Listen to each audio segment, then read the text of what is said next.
दोस्तों, हम दिन रात मेहनत करके आपके लिए कहानियां बनाते हैं। आपका सपोर्ट हमें नई नई स्टोरीज बनाने की हिम्मत देता है। इसीलिए हमारे इस नए चैनल को लाइक, शेयर और सब्सक्राइब करके हमारे साथ जुड़े रहिए। चलिए अब शुरू करते हैं आज की कहानी।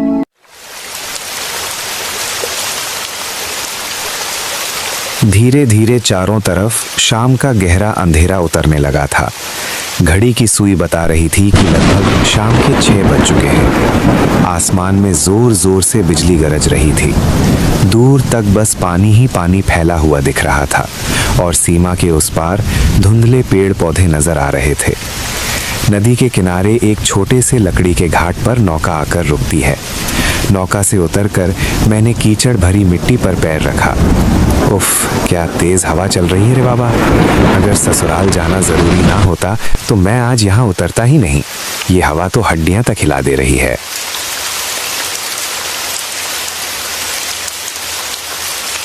अरे बाबू, ताजा चमकता हुआ पद्मा नदी का इलिश। ऐसा इलिश आज कहीं नहीं मिलेगा। अभी अभी नदी से पकड़ कर लाया हूँ। मैं वहीं रुक गया। मुड़कर देखा तो घाट के एक कोने में सफेद धोती और सिर पर गमछा बांधे एक आदमी खड़ा था। बिजली की चमक में उसके पास रखे चांदी जैसे चमकते इलिश मछली साफ नजर आ रहे थे। मेरे अलावा वहां और कोई ग्राहक नहीं था। मौसम इतना खराब है और आप मछली बेच रहे हैं। कितने की दे रहे हो? पद्मा का असली इलिश है दादा बाबू। रात हो गई है इसलिए आपको 400 रुपए किलो दे दूंगा। बस 1 किलो बचा है। दाम तो ठीक है और इतने दिनों बाद ससुराल जा रहा हूँ। खाली हाथ जाना भी अच्छा नहीं लगता। मछली भी काफी अच्छी लग रही है। अच्छा, पूरा 1 किलो दे दीजिए। मैंने मछली हाथ में ली और मछली वाले की तरफ देखा।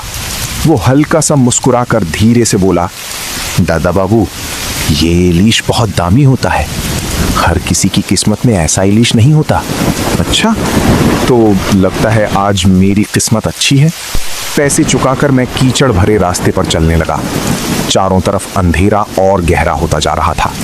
तेज हवा पेड़ों के पत्तों को पागलों की तरह उड़ा रही थी। बारिश इतनी तेज थी कि छाता भी बेकार लग रहा था। पानी कपड़ों के अंदर तक घुस चुका था। रास्ते से गुजरते हुए कुछ दूर मुझे एक छोटी सी चाय की दुकान दिखाई दी। हरिकेन लैंप की पीली रोशनी में दुकान साफ नजर आ रही थी। मैं छाता लेकर धीरे धीरे उस तरफ बढ़ा।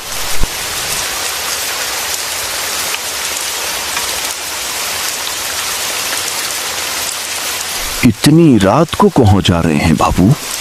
ससुराल जा रहा हूं इलिश मछली लेकर। सुबह वक्त नहीं मिला था, इसीलिए अभी निकलना पड़ा। देखिए बाबू, इतनी रात को इस रास्ते से अकेले मत जाइए, खासकर मछली या खाने का सामान लेकर। क्यों? आजकल के जमाने में भी लोग ऐसी बातें मानते हैं? अरे बाबू, ये सब बस कहने की बातें नहीं है।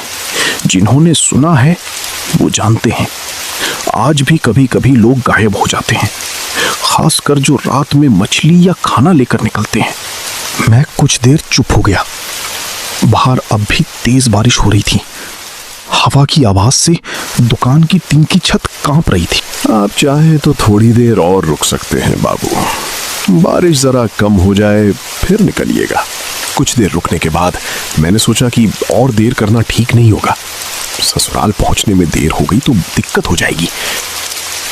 अच्छा, मैं चलता हूं। ध्यान से जाइएगा बाबू, और एक बात याद रखिए, रास्ते में अगर कोई पीछे से आवाज दे तो बिल्कुल भी पीछे मुड़कर मत देखिएगा, किसी भी हाल में नहीं। उसकी बात सुनकर मेरे दिल के अंदर अजीब सी कपकपी होने लगी। एक हाथ में इलिश और दूसरे में छाता लेकर मैं ससुराल की तरफ चल पड़ा। घाट के बाद कच्चा मिट्टी का रास्ता था। दोनों तरफ पानी और कीचड़ से भरे धान के खेत थे। मैं बीच के संकरे रास्ते से आगे बढ़ रहा था। बिजली कभी कभी चमककर सब कुछ रोशन कर देती और फिर अंधेरा सब कुछ निगल लेता। झिंगुरों की लगातार आवाज और पेड़ों की पत्तियों के बीच से निकलती निशी उल्लू की डरावनी पुकार अंधेरे के साथ मिलकर माहौल को और भी ज्यादा भयानक बना रही थी। बहुत दिनों बाद इस रास्ते से आ रहा हूं। कितना अंधेरा है रे बाबा। आज चलना मुश्किल हो जाता तो बहुत बड़ी मुसीबत हो जाती। मैं थोड़ा ही आगे बढ़ा था कि अचानक झाड़ियों के पास से एक ठंडी सरसराती हुई आवाज सुनाई दी। अरे मोशाई, जरा रुकिए। मैं डर कर एकदम रुक गया, चारों तरफ देखा लेकिन कोई नजर नहीं आया। फिर वही आवाज इस बार और भी करीब से सुनाई दी। लगता है ससुराल की तरफ अकेले जा रहे हैं। बिजली की हल्की चमक में एक आदमी का धुंधला सा चेहरा नजर आया। मध्यम उम्र का एक आदमी कुछ दूर खड़ा था। सर के बाल पूरी तरह गीले थे और उसने सफेद धोती पहनी हुई थी। पहली नजर में सब नॉर्मल लगा, लेकिन पता नहीं क्यों उसके अंदर कुछ अजीब सा महसूस हो रहा था। कौन है? कहाँ से आ गए? बस इसी रास्ते से जा रहा था बाबू, सोचा साथ चलेंगे तो अच्छा रहेगा। रास्ता भी ठीक नहीं है, अकेले चलना भी अच्छा नहीं। आप यहीं रहते हैं? हाँ, इसी आसपास, बहुत पुराना रहने वाला हूँ। उसकी बातें सुनकर मेरे मन में 1000 सवाल उठने लगे, लेकिन मैंने कुछ नहीं कहा। मुझे लग रहा था जैसे कुछ पूछा तो कोई अनजानी मुसीबत बुला लूंगा। हम दोनों चुपचाप चलने लगे। बिजली की चमक में पेड़ों की परछाइयां अजीब तरह हिल रही थीं। कीचड़ में मेरे पैरों के निशान बन रहे थे, लेकिन वो आदमी बिल्कुल बिना आवाज किए मेरे साथ साथ चल रहा था। अचानक वो धीरे से बोला, इलीश लिया है लगता है, काफी अच्छी मछली लग रही है। हाँ, घाट पर एक आदमी बेच रहा था। ससुराल जा रहा हूं ना, जमाई बाबू को कुछ तो ले जाना ही पड़ता है। ससुराल जा रहे हैं ना? जमाई बाबू का रिवाज अभी भी याद है लगता है। फिर वो धीरे से बहुत ही अजीब आवाज में बोला, इलीश बहुत खास चीज होता है। कुछ लोग कहते हैं इलीश की खुशबू बहुत दूर तक खींच लाती है, सीधा सीने के अंदर तक। क्या मतलब? आप शायद ज्यादा कल्पना करते हैं। वो अचानक रुक गया। बिजली की चमक में उसकी आंखें अजीब तरह चमक रही थीं। वो धीरे से बोला, सब कुछ कल्पना नहीं होता भाई, कुछ कहानियां सच भी होती हैं, खासकर ऐसी तूफानी रातों में। उसकी बात सुनकर मेरी रीढ़ की हड्डी तक ठंडी हो गई। तभी झाड़ियों के अंदर से एक बहुत ही खौफनाक आवाज सुनाई दी।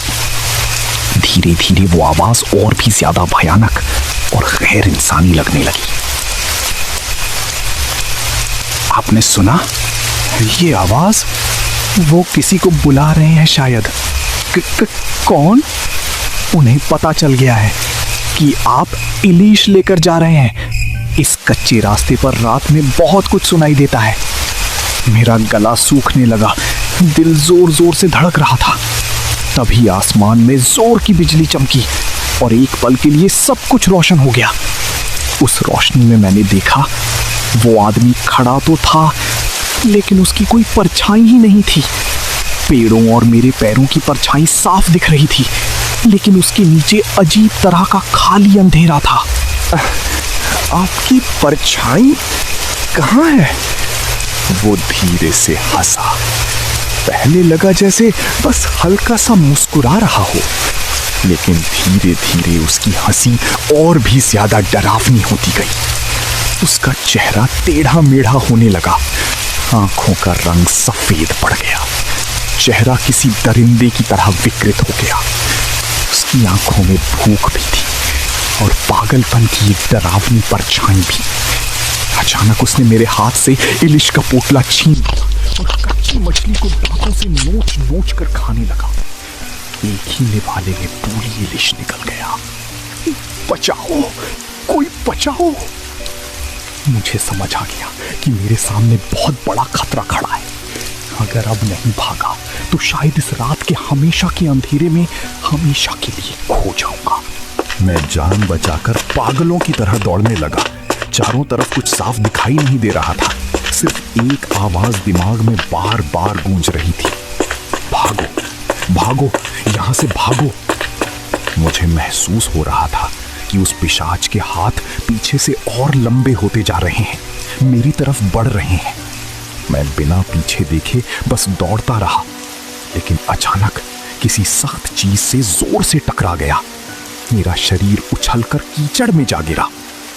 आंखों के सामने सब धुंधला होने लगा और फिर पूरी दुनिया मेरे आसपास से गायब हो गई। मैं कीचड़ में बेहोश होकर पड़ा रहा।